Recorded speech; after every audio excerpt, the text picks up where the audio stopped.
Hello friends, group 2 cut off గురించి అభ్యర్థులకి చాలా సందేహాలు ఉన్నాయి. వీటి గురించి మనం కొన్ని విషయాలు మాట్లాడుకుందాం. ఇది మీకు ఎంతో కొంత ఉపయోగపడుతుందని ఆశిస్తున్నాము. ముందుగా గ్రూప్ 2 నోటిఫికేషన్ని పరిశీలిస్తే మనకి కొన్ని విషయాలు అర్థమవుతాయి. అవేమంటే, గ్రూప్ 2కి 25,000 మంది కంటే తక్కువ అభ్యర్థులు ఉంటే ఏపీపీఎస్సీ ఎటువంటి స్క్రీనింగ్ టెస్టు నిర్వహించదు. 25,000 మంది కంటే ఎక్కువ అభ్యర్థులు అప్లై చేసి ఉంటే 2 ఎగ్జామ్స్ నిర్వహిస్తుంది. మొదటిది స్క్రీనింగ్ టెస్టు, రెండవది మెయిన్ ఎగ్జామ్. ఇప్పుడు స్క్రీనింగ్ టెస్టు కట్ ఆఫ్ గురించి పరిశీలిస్తే మనకి ఈ ఎగ్జామ్లో 3 విభాగాలు, ఒక్కో విభాగానికి 50 మార్క్స్ చొప్పున 150 మార్కులకి ఈ ఎగ్జామ్ ఉంటుంది.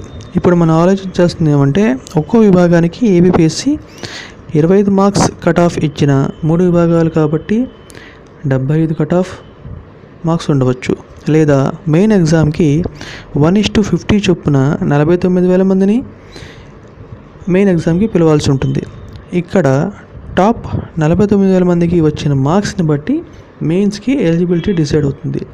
దీన్ని బట్టి చూస్తే యావరేజ్న 80 to 150 మార్క్స్ వచ్చిన వారు మెయిన్స్కి అర్హత పొందే ఛాన్స్ చాలా ఎక్కువగా ఉంది.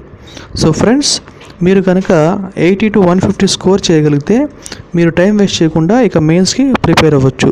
ఇది కేవలం నా యొక్క అభిప్రాయం మాత్రమే. ఇక్కడ ఎటువంటి సైంటిఫిక్ టెక్నిక్స్ యూజ్ చేయబడలేదు. I wish you all the best and success.